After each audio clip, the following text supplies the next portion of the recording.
네, 정치권 관심 뉴스들 진단해보는 나이트 포커스. 오늘은 김근식 전 국민의힘 비전전략실장, 김준일 뉴스톱 수석 에디터 두 분 모셨습니다. 어서 오십시오. 네, 안녕하세요. 예, 안녕하십니까. 자, 국민의힘 얘기부터 먼저 오늘 해볼까요? 김기현 대표 체제 이후에 매주 월요일, 목요일 한 차례도 최고위원회의를 거르지 않았는데 오늘 안 열렸습니다. 네. 김기현 대표 말로는 오늘 용산에 어린이공원 개장식이 있어서 이 일정 때문에 불가피했다 했는데 정말 개장식 때문입니까? 개장식에 참석한 건 맞고요. 네. 그러나 이제 굳이 최고위원을 하고 간다고 하면 뭐 최고위원을 열 수도 있는 상황이었던 것으로 보입니다. 보통 이제 당겨서 열기도 하고 그렇습니다. 하잖아요. 그러니까 예. 뭐 최고위원을 열 만한 의지가 있었다면 뭐 두 행사를 다 할 수 있는 것이었긴 네. 한데 그럼에도 불구하고 이제 오늘 굳이 목요일 날 그 어린이 정원 개장식을 그 이유로 해서 최고위원회를 취소했던 것은 아무래도 여기저기 기사에서 분석을 하듯이 예. 지금 최고위원회를 열면 최고위원 분들의 이제 얼굴이 화면에 잡히고 또 그분들에 대해서 또 기자들이 질문을 하게 되고 그분들이 또 모두 발언을 하게 되고 예. 모두 발언이 또 논란이 될 수도 되고 있고. 또 기사가 되는 경우가 지금 종종 있어서 예. 아마 그런 것들을 미연에 방지하기 위한 고육지책으로 오늘 오전 행사를 핑계로 해서 예. 최고위원을 개최하지 않지 않았느냐. 저도 그렇게 개인적으로 봅니다. 그만큼 이제 우리 국민의힘이 새로 선출된 지도부 최고위원회 지도부가 국민의 눈높이에 합당하지 않게 국민들에게 오히려 지지를 얻는 것보다 국민들에게 오히려 우려를 끼치고 있는 그런 상황이어서 네. 같은 당 입장에서 굉장히 개성스럽게 생각하고 있습니다. 예.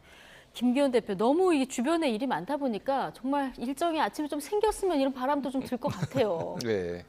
그러니까 또 이제 그런 것도 있는 것 같아요. 태영호 의원이 무슨 말을 할지 모른다. 예, 이게 그게 좀 약간 불안하겠죠. 그러니까 뭐 예를 들면은 지난번에 나는 표 구걸하지 않았다라고 해가지고 사실상 김기현 대표 저격한 거 아니냐 뭐 이렇게 하잖아요. 그러니까 사실 이 북한에 좀 오래 살다 보니까 이 한국 정치, 남한 정치에 좀 익숙하지 않은 것도 저는 좀 있는 것 같습니다. 예. 그러니까 이런 부분에 있어서 어떤 식으로 해야 되는데 그게 꼭 뭐 좋다 나쁘다를 떠나가지고 이런 상황에서는 이렇게 해야 되는데 본인의 어제 고집 막 이런 게 있고 소신발언이라고 본인은 생각하니까 이게 큰 사달이 날 수도 있겠다 이렇게 판단한 것 같아요. 단순히 예측할 수 없는 발언이 나올지도 그러니까 모른다. 그러니까 예. 이를테면 김재원, 태영호가 지금 징계를 앞두고 말하는 게 부적절하다 이거를 떠나가지고 큰 문제가 발생할 수도 예. 있겠다. 그러다가 지금 굉장히 뭐 기자회견도 하면서 여러 가지 좀 의지를 밝혔잖아요. 정면 돌파. 그러니까 아예 마이크를 뺏어버리자. 마이크를 주면 안 되겠다. 네. 거의 그 정도 급이 아니었나 그렇게 보여집니다. 그렇군요. 두 분 모두 비슷하게 보셨는데 태영호 최고위원 본인 목소리가 담긴 녹취록 파문에 굴복하지 않겠다 이렇게 강한 입장을 어제 밝혔죠. 그런데 당내에서는 손절이 시작됐다 이런 관측도 나오고 있습니다. 친윤계 핵심인 이철규 사무총장 발언 듣고 오시겠습니다. 집단 린치라고 표현하신 부분에 대해서는 언론 보도를 보고 많은 분들이 공감할 수 있겠는가 하는 생각이 들었습니다. 있지도 않은 일을 가지고 다른 목적을 달성하기 위해서 그것이 바람직하다고 생각하지 않습니다. 집단 린치라는 말에 공감할 수 있겠는가 이렇게 얘기했는데 이게 친윤계 핵심이잖아요. 이철규 의원이 이렇게 직접 비판의 목소리를 낸 거는 어떤 함의가 담겨 있는 겁니까? 그러니까 사실은 그 발언의 진위를 태영호 최고위원이 자기가 해명을 했습니다. 자신이 공천을 걱정하는 보좌진들을 안심시키기 위해서 정무수석이 하지도 않은 이야기를 자기 과장되게 거짓말을 한 것이다 라고 해명을 한 거예요. 그러다 보면 그 해명을 사실로 우리가 인정을 했을 때 정말 자기가 현역 국회의원이고 자기랑 같이 일을 하면서 총선을 준비하는 보좌진들에게 어떻게 갑자기 대통령실과 정무수석실을 끌어들여가지고 공천을 가지고 빌미로 협박을 하는 것처럼 이야기를 합니까? 그건 거짓말도 정도가 있는 것이거든요. 그 사태를 보고 아마 이철규 사무총장은 지금 당의 또 사무총장이고 친윤계의 지금 핵심으로 꼽히고 있기 때문에 용산에서 저게 불편하지 않을 수가 없죠. 예. 그러니까 있지도 않은 사실인데 용산이 괜히 끌려 들어온 것이고 저렇게 공천 개입 파동 논란이 하루 이틀 계속 진행되다 보니까 불과 박근혜 전 대통령의 공천 개입 관련해서 실형 2년 받은 이야기가 계속 기사가 나오지 않습니까? 그럼 마치 윤석열 대통령실이 마치 박근혜 전 대통령과 똑같이 공천 개입했던 것으로 논란을 불러일으킬 만한 거짓말이었던 거죠. 그래서 아마도 거짓말이라고 해명을 했든 안 했든 간에 그 잘못된 거짓말 자체가 용산에 큰 부담을 줬다는 면에서 아마 네. 친윤계 자장으로서 그 비판한 것 같고요. 저는 저기에 대해서도 저는 이철규 총장의 말이 전적으로 동의하는 게 집단 린치란 말을 하면서 억울해하고 있습니다만은 집단 린치를 누가 하고 있다고 생각을 합니까? 그러니까 뭐 4.3은 김일성 지시다, 김구가 당한 것이다 이런 이야기는 북한식 그 역사관이라고 하면 그렇게 할 수 있겠습니다만 그 북한식 역사관에 동의하는 우리 쪽에 이른바 강경 우파 정도의 일부분 세력이나 그 부분이 맞다고 하는 것이지 대한민국의 정치 문화 정서에서는 그게 과한 해석이라고 지금 다들 생각을 하는 거 아니겠습니까? 네. 그렇다면 이 녹취록이 파문에 이르러가는 과정에도 녹취록이 유출됐다고 해서 유출자를 색출하겠다고 이야기를 했는데 유출자는 결국 자기 보좌진 중에 한 분 아니겠습니까? 그러면 자기 잘못은 본인에게 있다고 해야 되는 거죠. 본인이 한 말이고 본인이 한 이야기를 들었던 보좌진 안에서 유출이 된 거라고 우리가 전제를 해본다면 결국 예. 본인의 잘못을 먼저 탓했어야 되는 건데 오히려 본인이 억울하게 린치를 당하고 있다고 하니까 좀 많은 사람들이 납득하기 어려운 생각이 들 겁니다. 그러니까 본인의 목소리가 녹음된 녹취가 공개가 된 건데 이걸 집단 린치라고 네. 하고 때릴수록 나는 강해진다 이런 표현을 쓴 게 좀 이해가 안 간다 이런 의견을 주셨는데 뭐 어제 그 태영호 최고위원 기자회견을 보면서 오늘 김병민 최고위원도 평상시 말씀을 굉장히 점잖게 하시는 분인데요. 오늘 여러 가지 비판하면서 나온 말 중에 하나가 민주당식 방식이다 이런 얘기를 했어요. 민주당식 방식은 어떤 겁니까? 뭐 모르죠. 김병민 최고가 무슨 네. 의중으로 하셨는지 모르겠는데 그러니까 한마디로 얘기하면은 책임을 남에게 돌린다. 뭐 예. 이런 거가 민주당식이다 얘기한 것 같습니다. 뭐 민주당만 그런 건 아닌 것 같고요. 제가 보기에는 정치인들 다 그렇습니다. 뭐 그거는 뭐 정치 공세로 보이고 이 집단 린치에 대해서 제가 뭐 태용호 의원한테 직접 확인한 건 아니지만은 예. 이제 왜 이런 게 나왔나 좀 해설 같은 거를 네. 말씀을 드리면은 그러니까 조금 어안이 벙벙한 일이 연달아 터진 거잖아요. 지금 녹취록 이를테면 공천 개입 녹취록이 유포된 거. 그 다음에 갑자기 쪼개기 후원 갑자기 나오고 예. 그 다음에가 지역 유력자 자녀의 청년 인턴 채용 뭐 예. 이런 것까지 연달아 나온 거예요. 그러면 이거 뭐지? 이거 나를 어떤 정적이 나를 공천에서 밀어내기 위해서 지금 이게 작업을 하는 건가? 뭐 이런 식의 이제 인식을 가지고 있는 거 아닌가라고 이제 보여집니다. 예. 그러니까 이제 너무 두드려 맞으니까 이건 이제 어떤 정치 공작이 있는 거 아닌가 이렇게 보여지는데 사실 이거 세 개의 공통점이 뭐냐면은 내부자 깊숙한 내부자가 아니면 모르는 거예요. 이를테면 이게 CBS하고 뭐 MBC하고 보도를 했잖아요.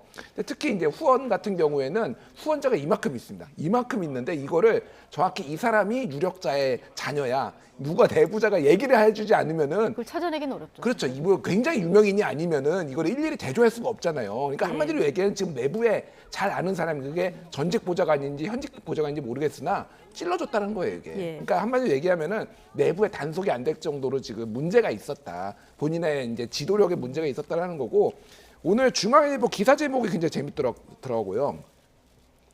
김일성까지는 참았는데 녹취록 터지자 커지는 태영호 손절론. 네, 뭐 김일성 인연까지는 예, 참았는데 이게 지금 뭐 대통령실까지 막 끌고 들어가니까 지금 뭐 몇 종 세트입니까? 인연 문제도 있지만은 이를테면 공천 개입 논란에 정치 자금 논란에 예. 공정성 이슈에 그러니까 이게 국민의힘이 가지고 있는 모든 이슈가 다 터져버린 거예요. 그러니까 이건 도저히 이제 갈 수가 없다라는 건데 아마 남조선의 매운맛을 지금 남조선 정치의 매운맛을 좀 보고 계시지 않을까 그렇게 보여집니다. 예. 예.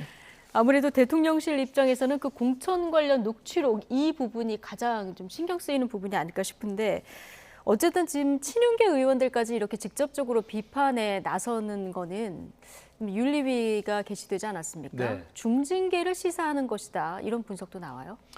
일단 원칙적으로는 윤리위원회는 독자적으로 독립된 기관이기 때문에 윤리위원회 내부의 논의를 거쳐서 독립적으로 아마 간섭 없이 결정할 것으로 보이고요. 그렇지만 어쨌든 당 대표가 징계를 요구를 한 상황이고 또 당원들이 또 징계를 요구한 상황이 지금 벌써 김재원 최고하고 태영호 최고 이제 윤리 해부가 돼 있는 거고 이번에 녹취록 공천 파문 관련해서는 김기현 대표가 직접 당 대표 자격으로 추가 징계를 그게 병합을 해서 예. 징계를 해달라고 지금 이야기를 해놓은 상태이기 때문에 당의 입장이나 분위기는 태영호 최고위원의 최근에 이 막말과 그다음에 공천 녹취록 파문과 이런 등등의 여러 가지 그 보도되는 그 논란거리들이 간단치는 않다. 어서 빨리 당의 어떤 지지도나 당의 어떤 민심으로부터의 괴리를 벗어나기 위해서라도 일찌감치 좀 정리를 해서 수습을 해야 되겠다. 이런 분위기와 아마 결심이 굉장히 강한 것으로 보이고요. 예. 아마 다음 주 8일 날 윤리위원회가 또 회의가 개의가 되고 거기에서 만약에 일찍 결론이 낸다고 한다면 소명을 그날 듣고 그날 소명 바로 결론 날 가능성이 낼지. 큽니까? 아니면 그 다음 한 번을 더 해야 될지는 더, 모르겠습니다. 예. 어쨌든 지금 김재원 최고위원 같은 경우 5.18과 관련된 망언이 있기 때문에 예. 이건 5월 18일 날 지금 사실은 광주 민주화운동 국가기념식에 우리 국민의힘 모든 지도부가 다 내려가거든요. 예. 국회의원들이 다 내려가는 상황입니다. 가려면 그 이전에 정리를 해야 예. 되는 거죠. 그러니까 5월 8일 날 그 윤리위원회가 개의가 되더라도 소명을 거친 다음에 5월 18일 이전에는 해야 될 아마 스케줄상의 그 일정이 있는 거고 태영호 최고위원도 마찬가지로 지금 너무 논란이 커지고 일파만파로 확산되고 있기 때문에 빨리 정리해서 수습을 하는 것이 예. 신속하게 아마 필요할 것으로 보입니다. 예. 어쨌든 윤리위 부담도 지금 커진 이런 상황인데요. 그 전에 윤리위 결정이 내려지기 전에 김재원, 태영호 이 두 분이 스스로 어떤 결정을 거취에 대해서 결정을 내릴 가능성은 없을까요? 뭐 알 수는 없지만은 저는 가능성은 높지 않다라고 봅니다. 그러면은 거취 결정을 내리면 살려줄까요? 예전에 네. 기억하실지 모르겠는데 이준석 대표의 당대표 체제에 대해서 이제 알려지기로는 윤석열 대통령 용산에서 조금 불만이어서 당대표를 교체하고 싶다고 해서 그때 박성민 의원이 비서실장이었는데 대통령으로부터 전달받아가지고 미국으로 가면 어떻겠냐 뭐 이런 게 이제 언론 보도로 있었어요. 예. 그때. 근데 이준석 대표가 거절했거든요. 그런 다음에 이제 했는데 그때 미국으로 갔었으면 뭐 살려뒀을까요, 이준석을? 그러니까 이게 정치 생명에 걸린 문제예요, 사실은. 예. 이래 주거나 저래 주거나 한식에 주거나 뭐 여기에 주거나 마찬가지 이런 상황이라서 이거를 사퇴를 하는 게 본인의 유리하다고 아마 판단은 안 할 것 같고 오히려 본인의 억울함을 호소하는 방식으로 지지층을 규합하는 방식으로 두 분 다 가지 않을까 그렇게 보고 예. 저는 다른 건 모르겠고 국민의힘 지도부가 오늘 언론 기사 보니까 1년을 관측한다. 징계, 당원권 정지 1년을 관측한다 이런 얘기 했거든요. 그러니까 이게 되게 부적절해요. 예. 그러니까 지도부는 특히 이건 가이드라인처럼 보이거든요. 그렇죠. 윤리위는 독립기구인데. 독립기구인데 그러면 1년 하라는 건가? 이준석 대표도 오늘 페이스북에다 그걸 지적을 했거든요. 예. 그러니까 이런 거는 조금 뭐 당에서도 좀 조심해야 되지 않을까? 말이 그렇게 새나가지 보여집니다. 않도록 예, 좀 예. 관계자발 발언을 좀 자제해야 되는 시점이다. 자, 이 말 아마 기억하실 텐데요. 아무것도 하지 않으면 아무것도 일어나지 않는다. 자, 국민 여러분들도 아마 많이들 기억하실 겁니다. 지난 당대표 선거 때 이진복 정무수석이 안철수 의원에게 한 말이죠. 오늘은 안철수 의원이 이 말을 했습니다. 듣고 오시겠습니다. 남한테 이야기할 게 아니고 본인께서 아무 일도 하지 않으시면 아무 일도 안 생길 텐데 참 우려스럽습니다. 이진복 정무수석에게 하신 말씀인 것 같습니다. 아무 말도 안 하면 아무 일도 안 일어난다. 이거 안철수 당시 후보가 유난연대 발언했다가 이진복 정무수석이 이 얘기를 한 거 아니겠습니까? 그렇습니다. 오늘 반사 이렇게 돌려줬습니다. 어떻게 들으셨습니까? 그 안철수 대표가 오랜만에 재치 있게 받아친 것 같은데요. 그러니까 지난 전당대 선거 때 윤환연대라는 것을 이야기했다가 이제 대통령실에서 발끈하고 그걸 이진복 정무수석이 정확히 저 워딩으로 예. 안철수 당시 후보에게 상당한 경고를 보냈고 그 다음부터 사실은 실질적으로 안철수 후보의 지지율이 많이 빠지는 측면이 있었습니다. 아마도 이제 안철수 의원도 정치인이기 때문에 그게 굉장히 가슴에 박혔던 것 같습니다. 그래서 많이 쌓여 있었던 것 같고 그러나 어쨌든 대통령실과의 관계가 중요하고 현역 네. 대통령이 엄존하는 상황에서 대통령에게 각을 세울 수는 없기 때문에 그 부분을 다 감수하고 지냈던 것으로 보이네 마음 한켠에서 계속 쌓여 있었던 것으로 보이고 그래서 오늘 아마 저 이진복 정무수석의 공천 개입 의혹과 네. 관련된 녹취록이 이야기가 되니까 아마 그걸 돌려준 것 같은데요. 적시에 발언을 했다. 네, 이렇게 그러니까 보시는 뭐 재치 있게 잘 받아쳤다고는 합니다만 예. 그럼에도 불구하고 또 하나 좀 안타까운 것은 저 이야기를 하면 그대로 이진복 수석이 공천을 빌미로 마이크를 잘 사용해라 라는 말을 한 것으로 전제하는 듯한 발언 아닙니까? 그런 면에서 보면 또 다시 대통령실에서는 좀 불편하지 않을까 이런 생각이 듭니다. 왜냐하면 예. 그 녹취록의 의혹 자체는 제기가 될 수 있지만 당사자인 태영호 최고위원이 자기가 거짓말한 거라고 일단락을 지은 사안이기 때문에 예. 안철수 의원 정도의 당 지도부급의 인사라면 그걸 전제한 상태에서 저는 이야기를 해주는 게 맞지 않았을까. 물론 그동안 이진복 수석이 했던 그 말 때문에 굉장히 상처가 있었겠습니다만 예. 저렇게 되받아쳤을 때 재미는 있습니다만 대통령실에서는 그럼 이진복 수석이 그 이야기를 했다는 걸 전제하는 거야? 라고 만약에 오해할 소지가 있어서 예. 그런 정도로 조금 안타까운 측면이 있습니다. 예. 그러니까 안철수 의원의 이 앞에 얘기를 들어봐도 이 공천 개입의 여지 또는 가능성에 대해서 이거 일체 없어야 되고 있으면 큰일 나는 일이다 이렇게 얘기를 한 거 봐서는 뭔가 이게 사실일 수도 있다 네. 이렇게 보는 시각인 것 같기도 한데요. 지금 비윤계 뭐 유승민 의원 같은 경우도 이 발언이 실제 뭐 있었을 가능성이 크다 이렇게 보는 분들도 좀 있는 것 같아요. 그래서 이 태영호의 진실성에 대해서 굉장히 다양하게 지금 의견들이 나오고 있습니다. 오늘 제가 뭐 이 방송 말고도 앞에 몇 개를 했는데 예. 태영호는 거짓말을 하는 사람이다. 이게 조금 친윤 주류의 조금 생각인 것 같아요. 예. 그런데 비윤들은 태영호는 약간 진실한 사람이다. 이쪽으로 지금 얘기를 하고 있어서 제가 보면서 그런 이게 공간이 뭘까? 있습니까? 아니 뭐 예. 직접 뭐 공방한다기보다는 이렇게 네. 전체적으로 보면 이게 뭐지? 약간 이런 생각을 했습니다. 그래서 중요한 건 그런 것 같아요. 이게 뭐 거짓말을 했는지 안 했는지 여부는 알 수 없으나 때문에 그 상황에서 거짓말까지 해야 되는 예. 정황들이 있었나 내부 보좌진들한테 거짓말을 그럼 밥 먹듯이 맨날 하고 다니는 사람인가 다른 사례의 태영호의 거짓말이 있었나 뭐 이런 거를 봤을 때 이게 거짓말이 아닐 수도 있다라고 의심하는 거는 저는 뭐 자연스러운 흐름이라고 봅니다. 증명하기는 어렵죠. 그런 부분에 있어서 이제 이거를 문제가 있다 수사를 해봐야 된다 뭐 이런 얘기가 나오는 것도 뭐 그런 배경이라고 봅니다. 예. 어쨌든 이진복 수석이 안 했다고 했는데 오늘 전제한 발언은 좀 적절하지 않아 보인다라고 앞서 얘기하셨는데 안철수 의원 분당 갑 다음 공천 전망 굉장히 궁금해하시는 분들 많더라고요. 물론 뭐 예측할 수는 없겠습니다만. 지난번에 한번 어디 그 방송 인터뷰에서 예. 김은혜 수석이 분당갑으로 온다는 이야기가 있을 때 질문에 답변을 했을 때 김은혜 수석이 올 리가 없다 이렇게 일단 방어를 했습니다. 예. 저는 그걸 듣고 저도 안철수 의원을 참 존경합니다만 저는 안철수 의원 정도의 대선 주자급이면 지금 본인의 지역구 분당갑에 그렇게 지나치게 몰두할 필요는 없다고 생각합니다. 다시 말하면 안철수 의원 정도면 다음 차기 대권을 준비를 하고 예. 정권의 재창출을 위해서 우리 당을 위해서 어떤 일을 할 수 있을까를 고민하는 것이 더 우선순위라고 보고요. 안철수 의원 같은 경우에 국회의원 내년에 한 번 더 한다고 해서 무슨 큰 의미가 있겠습니까? 그렇기 때문에 저는 분당갑이라는 지금의 현역 그 지역구를 지키기 위해서 좀 몰두한 듯한 모습은 제가 볼 때 안철수 의원 개인에게 이미지에게도 별로 도움이 안 된다. 저는 그렇게 좀 그래요? 조언의 말씀을 드립니다. 김준일 에디터께서는 어떻게 보십니까? 저는 뭐 제가 뭐 이거에 대해서 뭐 감나라 뱃나라 할 사안은 아니지만은 중요한 건 그런 것 같아요. 저렇게 뭐 이제 김근식 교수님처럼 말씀하시는 분들도 일리는 있다라고 봅니다. 예. 그런데 그러면은 뭔가를 하려면은 당에서 다른 지역으로 간다든지 뭐 큰 정치를 하려고 하면 당에서 지원을 해주느냐.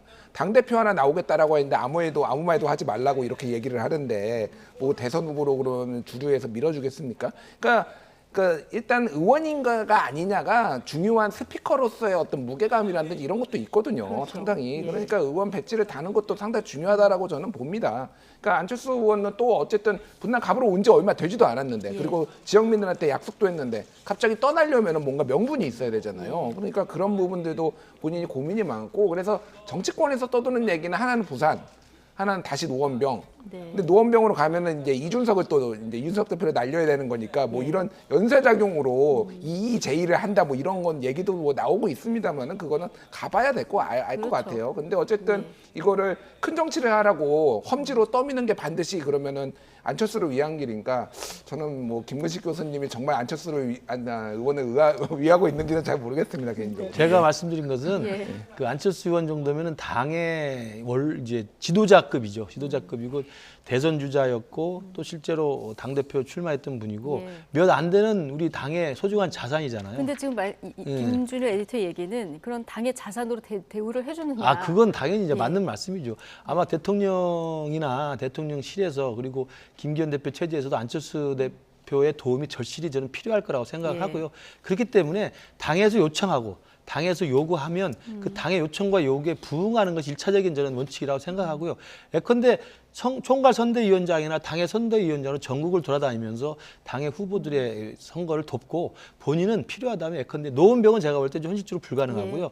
가려면 개항을 정도를 가서 이재명 당대표를 잡겠다라고 하면 사실은 거기가 우리에게는 어려운 지역이긴 합니다만 또 열심히 싸우면 할 수도 있는 지역이고 노원병만은 병보다는 좋은 지역이거든요. 아마 그런 의미에서 본다면 분당갑이라고 하는 특정 지역에 매몰될 필요는 없다는 제가 말씀을 큰 지도자로서 앞으로의 비전과 이미지를 유지하기 위해서는 필요하다는 말씀을 드리는 거죠. 내년 총선에서 안철수 의원을 어디다 전략 공천할지 이게 굉장히 관심 있는 포인트 중에 하나가 되지 않을까 싶고요.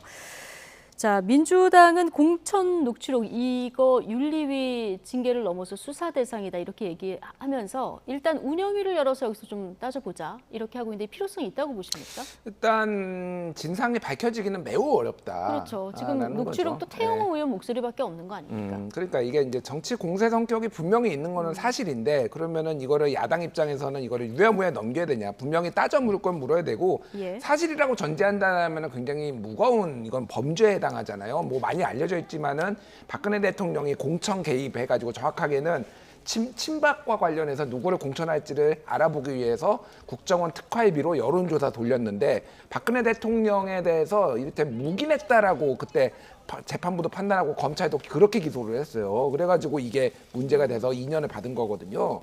이게 그러면 대통령이 이진복 만약에 사실이라면 정무수석이 하는 거를 묵인한 거냐 막 이런 것까지 이제 가야 된다라는 거죠. 사실 수사는 현실성이 없다라고 봅니다. 저는 예. 현실성은 없는데 만에 하나 가능성은 정권 교체가 됐을 때는 이게 수사에 들어갈 가능성 배제할 수 없는 거죠. 네.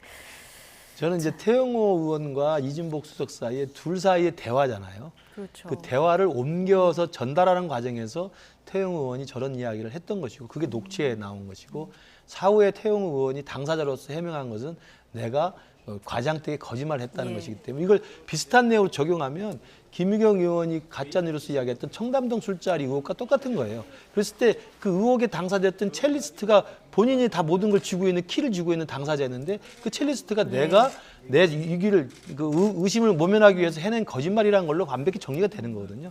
저는 그런 맥락에서 봐줘야 된다고 생각하기 때문에 예. 저게 운영에까지 가거나 수사까지 갈 수 있는 사안은 아니라고 아니다. 생각합니다. 알겠습니다.